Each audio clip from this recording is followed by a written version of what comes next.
Buenas tardes, alumnos. Ahora nos toca continuar con el capítulo número 3, referente a la captación, selección y contratación de personal. Como lo han podido ver en la clase anterior con la profesora Elma Rosa, iniciaron la primera parte de este capítulo, que es la captación de personal, ¿no? Que a modo de breve resumen, la profesora nos comentaba que la captación de personal, según Marta Ales, consistía en escoger a los mejores candidatos para cubrir un puesto de trabajo, que cumplan con el perfil del puesto de trabajo. No a cualquier candidato que esté interesado con el puesto de trabajo, sino escoger al mejor candidato que se pueda adaptar a ese puesto de trabajo, o a los mejores candidatos, ¿correcto? Y para ello nos comentaba que existían dos tipos de fuente, ¿no? Las fuentes internas y las fuentes externas. Y que muy importante es identificar dónde puedo hacer una correcta investigación de mercado del talento humano para saber dónde está mi grupo objetivo. Si mi grupo objetivo son jóvenes, pues utilizaré fuentes externas mediante redes sociales. Si mi grupo objetivo son médicos, utilizaré revistas. Si mi grupo objetivo se encuentra en otro lugar, quizá de repente creo un grupo de interés o me acerco a las bolsas de trabajo. Si mi grupo objetivo son jóvenes también, donde quiero mayor información acerca de sus notas o acerca de su nivel educativo, o acerca de si quedó en el tercio superior o quinto superior, puedo acudir a las universidades. Entonces es muy importante identificar dónde se encuentra mi público objetivo para poder desarrollar bien un proceso de captación. Y bueno, y claro está que si yo utilizo las fuentes internas, tendré que tener la seguridad de que he hecho unas políticas de desarrollo de personal bastante buenas y bastante eficientes para tener la tranquilidad de que cuento con personal capacitado, idóneo, para poder cubrir un puesto. El día de hoy nosotros nos vamos a subir un escalón más en este proceso, en este capítulo, que es lo que comúnmente se conoce como admisión de personal, que es el proceso de selección de personal. El proceso de selección, como Marta Ale lo define, es el proceso de escoger al candidato adecuado para cubrir un puesto. Ya en el proceso de captación nosotros, ¿no?, llamamos la atención de los candidatos que pueden cubrir ese puesto y los tenemos. Tenemos a 5, tenemos quizá a 10 o tenemos a 8 candidatos que pueden cubrir ese puesto y pasamos al proceso de selección. ¿Y en qué consiste el proceso de selección? El proceso de selección no es más que seleccionar a esa persona, ¿no?, de todos los candidatos, escoger al adecuado para que cubra ese puesto de trabajo, ¿no? Y Marta Ale lo dice muy claro. Lo dice que Marta Alice es el proceso, ¿no?, en el cual se escoge al candidato que tiene mayor probabilidad de adaptarse al puesto ofrecido y satisfacer las necesidades de la organización y del perfil. ¿Ok? Entonces, es eso. De los candidatos que tenemos, que nosotros hemos atraído en el proceso de captación, escogemos al mejor de ellos. Y para escoger al mejor de ellos, se lleva a cabo un proceso de selección. Y este proceso de selección es un proceso de evaluación. Se evalúa a estos candidatos según los parámetros establecidos por la organización en que tienen concordancia con el puesto, se evalúa a ellos y de todos ellos se escoge al mejor. Entonces, ¿cuáles son los objetivos del proceso de selección? El primer objetivo es seleccionar a personas, seleccionar a personal o a talento con altos niveles de rendimiento.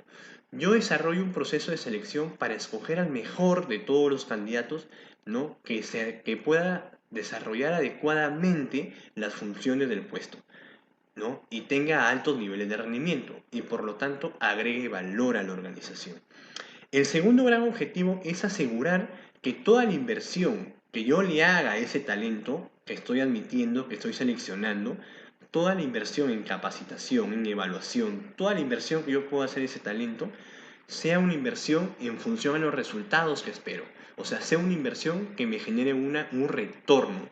Y el retorno se vea visto en dinero, porque recordemos que las empresas se hacen para ser rentables. Las empresas se hacen para generar rentas. Entonces, si esa persona, si ese talento, yo lo desarrollo personal y profesionalmente, lo hago con la intención, no, de ayudar al talento, de desarrollar el talento, pero detrás de esa intención tiene que estar siempre cuánto ese talento me puede ayudar a mí como empresa a crear valor, ¿no? Agregar valor.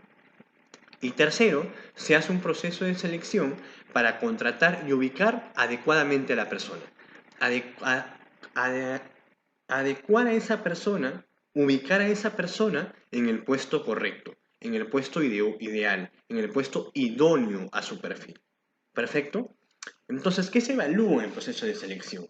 En su diapositiva pueden ver en esta pregunta que se coloca cuatro cosas importantes. La primera cosa que se evalúa es saber si la persona puede, si tiene la capacidad, ¿no? Saber si el candidato puede desarrollar el trabajo que se le está proponiendo. Verificar que el candidato tenga los conocimientos, tenga las competencias, tenga la capacidad de poder desarrollar bien las funciones del puesto. En segundo lugar, es saber si el candidato quiere. No basta solamente con tener a un buen candidato con buenas habilidades duras, ¿no? O competencias duras, o habilidades hard, como les dicen. No basta. Es importante que el candidato esté motivado, que le motive el puesto de trabajo que se le está ofreciendo, que le motive los beneficios de ese puesto de trabajo. Por eso en el proceso de selección, particularmente en la entrevista, en una parte que es la autorrealización, ¿no? O la autorrevelación, en esta parte de la entrevista nosotros podemos hacer una serie de preguntas que nos ayuden a identificar qué tan motivado está la persona, ¿no? Con el puesto de trabajo y saber si le gusta o no le gusta, saber si le apasiona o no le apasiona. ¿Correcto? En tercer lugar, es importantísimo también reconocer y poder identificar si la persona se alinea, saber si el candidato se alinea a la filosofía y la cultura de la organización. No solamente hace falta que el candidato pueda o que el candidato quiera, sino que ese candidato con esas capacidades y con esa motivación se alinee a la filosofía de la organización. Porque si no se alinea, probablemente no estemos hablando el mismo idioma entre organización y candidato o organización y trabajador. Y eso va a generar el clima laboral a futuro, va a generar conflictos y va a generar un costo para las organizaciones. Y por último, que es algo también relevante, es que el candidato se sienta a gusto, que el candidato se sienta satisfecho, que el candidato se sienta desarrollado con el puesto que se le ofrece. No solamente eso, sino que identificar también si ese candidato va a contribuir a la organización, ¿no? Y todo eso se puede dar cuenta en el proceso de selección, a través de todo el proceso como lo vamos a ir viendo paso a paso.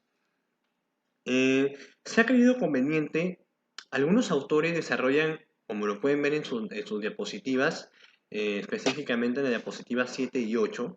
En la diapositiva 7 es más o menos como algunos autores desarrollan el proceso, el flujograma del proceso de selección, de captación y selección unidos.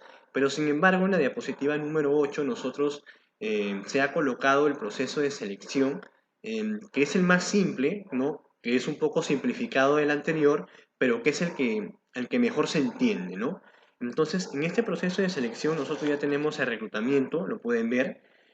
Seguidamente al reclutamiento está la preselección. Muchos autores a veces consideran la preselección como parte de reclutamiento o captación. Otros autores ya lo consideran meramente como parte del proceso de selección. Nosotros lo hemos considerado como parte del proceso de selección, ¿no? Porque el proceso de captación solamente consiste en atraer a los candidatos. Ese es el fin de la captación, atraer a los mejores candidatos para ese puesto de trabajo. ¿Ok? Entonces, ya en el proceso de selección, ya comienza a ver la preselección, luego tenemos seguidamente en la preselección, tenemos las pruebas o los test, ¿no? Individuales, luego tenemos las pruebas grupales, que es lo que se conoce también como las dinámicas, seguidamente tenemos la entrevista y finalmente la decisión, ¿no? Y como verán, hay unas flechas que relacionan las pruebas individuales y las dinámicas, porque tienen el mismo fin, ¿no? El mismo fin que es conocer comportamiento de la persona, conocer comportamiento de la organización, conocer conocimiento del candidato, saber si el candidato tiene o no los conocimientos, saber si el candidato con viendo o observando ciertos comportamientos puede adecuarse al puesto. Entonces tienen un mismo fin y entre ellas se relacionan, ¿no? Puede ser, no necesariamente primero se hacen pruebas y luego dinámicas. Pueden ser que primero se hagan dinámicas y luego pruebas o solo pruebas. Eso va a depender mucho de la naturaleza del puesto, ¿no? En un puesto de vendedor No solamente hace falta que le tomemos un test a la persona y ver si sabe vender o no sabe vender, o si sabe sacar el porcentaje de una comisión o el porcentaje de un descuento. No solamente hace falta eso, también hace falta que tenga la competencia de la empatía, que tenga la competencia de orientación al cliente, que sepa vender. Y para saber vender probablemente se le haga una dinámica, probablemente se le haga una simulación, probablemente se le haga un juego de roles, ¿no? Para conocer si el candidato a través de ciertos comportamientos sabe vender, ¿no? Tiene la competencia quizá, ¿no? Luego vienen las entrevistas y finalmente la decisión, ¿ok? Entonces aparece una pregunta que nos hacemos y ¿quién es el responsable de la selección? Bueno, el responsable de la selección, como lo hemos venido diciendo siempre, la responsabilidad directa recae sobre los jefes, ¿no? Los jefes tienen que involucrarse mucho con el proceso de selección, ¿no? Porque ellos son los que conocen más que cualquiera el puesto de trabajo. Ellos son los que día a día están en el puesto de trabajo y saben qué es lo que necesita saber el candidato para cubrir ese puesto. O cómo identificar comportamientos que pueden dar pinceladas de saber que esa persona o que ese talento puede cubrir ese puesto, ¿no? Y de la mano trabajar con el departamento del talento humano, que es un departamento, que es el departamento staff, el departamento que apoya, el departamento que sabe de técnicas de selección, el departamento que sabe de pruebas, el departamento que sabe realizar un panel, organizar un panel, una discusión, una simulación, o que sabe de test psicológicos, de test de personalidad, etcétera. El departamento del talento humano apoya a los jefes, ¿para qué? Para facilitar las tareas de escoger al mejor candidato, porque es el departamento del talento humano el que es especialista en las técnicas. Entonces, es un trabajo en conjunto. Pero muchas empresas optan por tercerizar esta función, ¿no? Lo tercerizan y lo hacen externo, lo que se conoce como el outsourcing, ¿no? Lo hace un externo. Pero hay que tener mucho cuidado cuando lo hace un externo, porque cuando lo hace una persona externa, por ejemplo, la captación cuando lo hace un externo lo hace el headhunter, ¿no? Que es el cazatalentos. El caza talentos y se los muestra a la organización. Pero a veces cuando involucramos ya a un externo con el proceso de selección, no nos podemos, como organización, si nuestra organización está haciendo el proceso de selección y lo contrata un externo o subcontrata esa función, no podemos desvincularnos del proceso, ¿no? Los jefes, sobre todo, primordialmente, tienen que estar al tanto en el proceso. ¿Por qué? Porque al final, al subcontratista me trae el candidato, me trae a la persona correcta, la que ellos han escogido, lo ponemos a trabajar y no se adapta al puesto. Entonces, al subcontratista ya se le pagó por el servicio. Y el subcontratista se fue contento, pensando que me deja. Y yo también me quedé contento como organización, pensando que me estaba dejando un buen talento cuando no era así. Entonces, los jefes directos deben estar en constante seguimiento, en constante vínculo con el subcontratista, ¿no? Con la empresa subcontratista, con el externo, para asegurarnos que esa persona cumpla las cuatro cosas primordiales que dijimos al inicio. Que esa persona pueda, que esa persona quiera, que esa persona se alinee, sobre todo que se alinee, porque eh, no es lo mismo que el subcontratista escoja a una persona a lo que él crea conveniente que escoja a la persona a lo que la organización necesita. No son cosas completamente distintas. Y por último, que la persona contribuya, saber que la persona contribuye y se va a sentir a gusto. ¿Ok? Por eso es importante que el jefe directo esté ahí. Pero ¿cuándo subcontrato? Cuando no tengo un especialista en la organización, cuando no hay un especialista que sepa de técnicas de selección.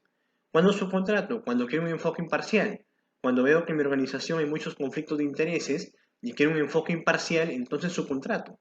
Y también subcontrato cuando mi personal de talento humano no cuenta con tiempo, cuando no tengo un departamento muy desarrollado, comienzo a crecer como empresa y no tengo demasiado tiempo y subcontrato, ¿no? Subcontrato, pago bien, ¿no? Y me traen el talento. Y para que tengan un dato ustedes, los headhunters cobran no cobran un monto total, sino el headhunter caza el talento y cobra un porcentaje de la remuneración que se le va a pagar a esa persona. Por ejemplo, leí algunos datos y decían que el headhunter, cuando son puestos directivos, cobra el 30% de la remuneración anual de ese puesto directivo. ¿Ok? Imagínense, si un directivo probablemente gane 10.000 soles, probablemente, no digo que sea así, estamos hablando de 120.000 soles anuales, el 30% son 36.000. Entonces, más o menos, eso es lo que gana un headhunter. Entonces, cobra muy bien. Por eso es importante que, que las empresas desarrollen un departamento del talento humano y sobre todo que contribuya a la organización y sea un departamento estratégico. ¿Perfecto? Ahora, comenzamos con el primer punto del proceso que hemos seguido y aparece la preselección de los candidatos. ¿En qué consiste la preselección? Cuando tenemos los currículum, ¿no? Cuando ya hemos atraído los candidatos y nos dejan sus currículum y contamos con muchos candidatos, con demasiados candidatos para el puesto, tenemos que hacer una preselección. ¿Por qué hacemos una preselección? Hacemos una preselección porque quizá de repente tener excesivos candidatos nos va a permitir un costo mayor a la organización. Realizar pruebas no es cosa que sea muy barato, ¿no? Realizar pruebas demanda tiempo a las personas que la van a realizar, demanda la contratación de psicólogos si no tenemos uno en la organización, demanda también, por ejemplo, que nosotros establecemos o establecer ciertos, o contratar, si no los tenemos, ciertos ambientes para realizar esas pruebas. Entonces, cuando tenemos muchos candidatos, tenemos que no, pensar en escoger a 5 o a 6 o a 7. No tener 15, no tener 20, no tener 30, ¿no? Escoger a 4, a 5 o a 6. Entonces, cuando tenemos a muchos, ¿qué hacemos? Una preselección. ¿Y qué vemos en la preselección? Vemos justamente el CV, ¿no? Analizamos los CVs y, por ejemplo, si nosotros queremos, y la profesora Alma Rosa lo anticipaba, cuando nosotros tengamos un CV y queremos postular un puesto, no necesitamos colocar todo lo que hemos hecho en el CV o todo lo que nosotros hemos tenido o hemos en cuanto a conocimientos, en cuanto a seminarios, en cuanto a idiomas, si no lo necesita el puesto.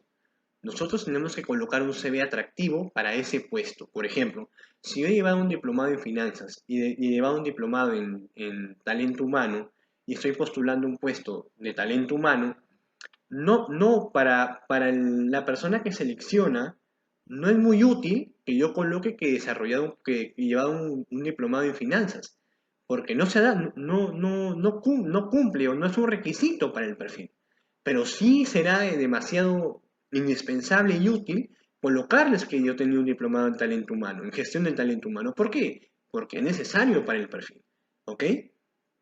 Entonces no hay necesidad de colocar todo lo que hemos hecho, sino lo que hemos hecho, pero que puede adaptarse, o lo que hemos hecho, pero que puede relacionarse con el perfil del puesto al cual yo estoy postulando. ¿Perfecto? Entonces, ¿por qué? Porque si las empresas tienen muchos candidatos, probablemente hagan una preselección. Y si coloco la información exacta para el puesto de trabajo, probablemente tenga mayor probabilidad de ser preseleccionado, ¿no? A que me seleccionen de ese segundo filtro de CVs. ¿Por qué? Porque he colocado lo que verdaderamente ellos requieren, porque he colocado lo que verdaderamente esa organización necesita. Si le lleno mucha información al evaluador o al que selecciona, entonces, o al que hace la preselección, ellos no van a poder leer mi información precisa. Lo saturo de información y no es la única información que tienen por leer o los únicos CV del único puesto. Entonces, al ver mucha información, ellos probablemente lo pasen. Pero si coloco una información precisa, exacta, oportuna y que sea la que va acorde al puesto, probablemente tenga mayor probabilidad de pasar a el siguiente filtro. ¿Perfecto? Esto es la preselección de candidatos. Y se hace mayormente cuando tenemos muchos candidatos para un puesto. ¿Ok? ¿Por qué? Por costo, ¿por qué? Por tiempo, ¿por qué? Mayormente por costo y tiempo son las dos características.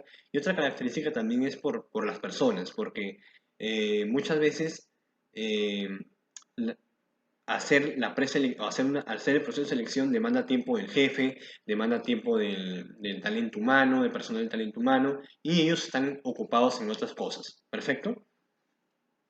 Bueno, luego de la preselección siguen las pruebas o test. Las pruebas o test son para conocer aspectos puntuales e importantes en los candidatos. Dentro de las pruebas o test tenemos tres pruebas, ¿no? Hemos enmarcado tres pruebas. Las pruebas de habilidad cognitivas, que son pruebas de inteligencia, y se ha colocado generales porque, lo voy a explicar más adelante. Las pruebas de personalidad o inteligencia emocional que dentro de estas pueden estar las pruebas psicológicas, ¿correcto? Y luego tenemos la prueba de conocimiento. Y aparece, quizá ustedes estén haciendo un interrogante, profesor, pero la prueba de habilidad cognitiva o de inteligencia no es lo mismo que la prueba de conocimiento. Algunos autores la consideran que es lo mismo, pero para el curso de AD5 del 2021, las pruebas de habilidad o conocimiento son pruebas generales que se le toman a todas las personas de igual manera. Son esos test que llenamos cuando hacemos una prueba para medir el coeficiente intelectual. Es general, el que postula para recursos, talento humano, se le toma esa prueba, el que postula para logística se le toma esa prueba, el que postula para contabilidad se le toma esta prueba, el que postula para marketing se le toma esa prueba, y quiero medir la habilidad cognitiva o la inteligencia de esa persona, ¿no? Con el coeficiente de inteligencia, ¿no? El CI que le llaman. Pero en cambio las pruebas de conocimiento son pruebas puntuales del puesto, son pruebas que realiza, que construye el jefe con el departamento del talento humano que tienen que ver con el puesto. Por ejemplo, si la persona necesita manejar Excel, probablemente se le hará una prueba de Excel. Es una prueba de conocimiento. Ya no es una prueba de inteligencia, es una prueba de conocimiento para saber si la persona sabe manejar Excel. Para un puesto de finanzas, si quiero saber si la persona sabe hacer un flujo de caja, le tomo una prueba de conocimiento acerca del flujo de caja y podré ver yo si la persona sabe o no hacer un flujo de caja. Pero no es una prueba de inteligencia, sino es una prueba de conocimiento, ¿correcto? Y las pruebas de personalidad. Bueno, ahora veremos una a una y comenzamos con las pruebas, con los test de habilidad cognitivas. Y los test de habilidad cognitivas es para conocer rasgos o características, es una medida objetiva y estandarizada que nos permite determinar un comportamiento de la persona y aptitudes de la persona. ¿Ok? Su objetivo es cómo yo puedo predecir comportamientos futuros de esa persona, ¿no? En cuanto a temas cognitivos, ¿no? Cómo esa persona razona, cómo esa persona piensa, cómo esa persona desarrolla. Otro aspecto importante que ustedes pueden confundir es las pruebas psicométricas. En algunos autores, si ustedes algún día leen autores de la bibliografía o si se acercan a leerlos, algunos autores mencionan pruebas psicométricas y las pruebas psicométricas son justamente pruebas de inteligencia y pruebas de personalidad, ¿no? Son las dos pruebas clasificadas en una sola, que son las pruebas psicométricas, que miden la psiquis de la persona y la métrica, que son los conocimientos de la persona, ¿no? Pero aquí los hemos separado en habilidades cognitivas y test de personalidad. Entonces, en la diapositiva número 14, ustedes podrán ver cómo es una prueba de cognitiva, ¿no? Estos dominós es una forma de evaluar la inteligencia de las personas. Ustedes pueden ingresar a Google y colocar pruebas de coeficiente intelectual y pueden desarrollar estas pruebas con total normalidad y tranquilidad. Las desarrollan, las hacen, las practican y les da el resultado de ese coeficiente intelectual. Y es lo que justamente también hacen las empresas, ¿no? Para saber cómo razona esa persona. Perfecto. ¿Y cuál es la nueva tendencia? La nueva tendencia es que esas pruebas se desarrollen por competencia, ¿no? Y ya lo vamos a ir viendo más adelante.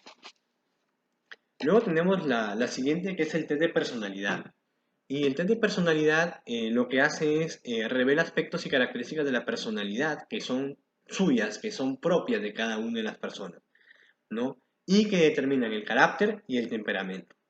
¿Ok? Ahí he colocado algunos ejemplos que ustedes pueden buscarlos en internet, como por ejemplo CATEL es una de las pruebas, las 16F son otras pruebas, las pruebas varias de IE también son otras pruebas, y el objetivo que es conocer aspectos de la personalidad de la persona, ¿no?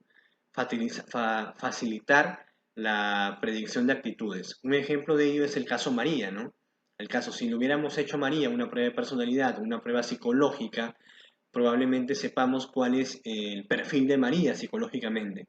Y nos habremos dado cuenta que María era extrovertida, que María era, que no era abierta, que era una persona muy cerrada, que era una persona que no le gustaba conversar con el otro. Entonces nos hubiéramos dado cuenta de ese perfil y probablemente no lo hayamos admitido al puesto. Y nos hubiéramos ahorrado todo el problema que desencadenó el hecho de haber admitido a María a través de una recomendación.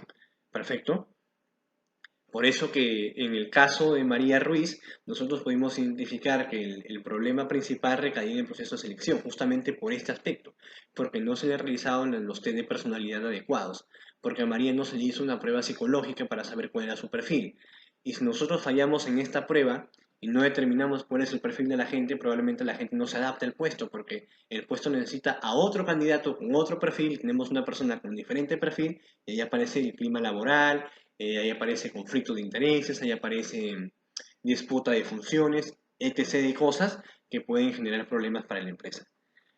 Luego tenemos los test de conocimientos, que es meramente, como les explicaba yo, son pruebas de conocimiento para medir la capacidad en cuanto a conocimientos y habilidades que ha ido adquiriendo el candidato para poder cubrir ese puesto. Saber si el candidato tiene los conocimientos puntuales, ¿no?, para poder cubrir ese puesto. Si necesito que el candidato maneje Excel nivel avanzado, pues le haré una prueba de conocimiento de nivel avanzado. Si necesito que el candidato maneje muy bien los idiomas, pues le haré una conversación en inglés, ¿no? Escogeré a un evaluador o a un entrevistador que le hago una prueba de inglés, a ver cómo maneja el inglés, ¿no? A través de una conversación, o a través de audios, o a través de gramática, le puedo hacer para poder identificar en qué nivel está su inglés de ese candidato. Si necesito que el candidato sepa de técnicas de selección, pues le desarrollaré algún test, alguna prueba sobre cómo seleccionar a una persona, o le pondré un caso práctico donde él vea y desarrolle cómo haría esa prueba de selección y si está bien o hizo mal el proceso de selección tal o cual empresa. Entonces son pruebas, los test de conocimiento son pruebas que puntualmente se realizan para saber si la persona tiene habilidades o conocimientos hard, sobre todo hard, para dicho puesto de trabajo. ¿Y quién la realiza? Pues la realiza el jefe, con ayuda del talento humano, ¿no? El jefe, porque el jefe sabe el puesto.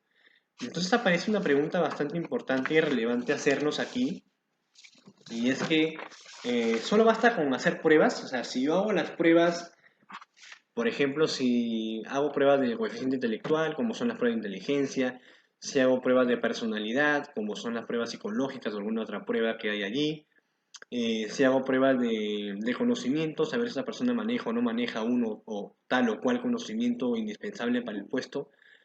Con estas tres pruebas o alguna otra más, es lo necesario para poder yo tener la certeza de que la persona que selecciono a partir de esos resultados obtenidos de esas pruebas es la ideal para el puesto. Existe una coyuntura bastante disputada en esta respuesta. Algunos autores dicen sí, es necesario, otros dicen no, no es necesario, pero puntualmente las pruebas o los test son necesarios, pero no son cruciales, ¿no? Los test no me pueden decir a mí si el candidato es adecuado o no es adecuado. ¿Por qué? Porque los test son formatos ya establecidos y muchos candidatos entran a las redes, entran a Google, e inclusive pueden aprenderse la forma de responder las preguntas, ¿no? Claro está, como por ejemplo cuando hacemos una prueba de personalidad o una prueba psicológica para ver cómo está la personalidad de ese candidato, y te dicen, ¿no? Si tú dibujas al muñeco, si te piden que dibujes un ser humano, no te olvides de colocar el suelo, porque si no colocas el suelo, entonces van a decir que no tienes firmeza en tus ideas y etc. de cosas. O si te dicen con la lluvia, que dibujes una persona que está lloviendo, no te olvides de colocar el paraguas, ¿no? Para que identifique tal o cual comportamiento. Entonces las personas ya con estas pruebas ya van predeterminadas a resolver, a responder, y probablemente tengan una información acertada y probablemente sea un candidato genial, pero eso no es a ciencia cierta. ¿Qué es lo que hizo? Entró a internet, entró a Google, vio estas pruebas, se las grabó, se las memorizó, aprendió a hacerlas y listo. Pero ¿es un candidato idóneo? No es un candidato idóneo. ¿Es un candidato adecuado? No es un candidato adecuado. Entonces, estas pruebas son importantes, nos dan cierta información, pero no deben ser determinantes para seleccionar a una persona. ¿Ok? Entonces, ¿qué es lo determinante? Ya vamos a ir viendo en el siguiente video qué es lo determinante, qué pruebas son un poco más individuales, un poco más certeras, son las dinámicas o son las entrevistas que permiten identificar si esa persona puede o no puede a futuro cubrir con el puesto de trabajo o realizar las actividades de ese puesto de trabajo.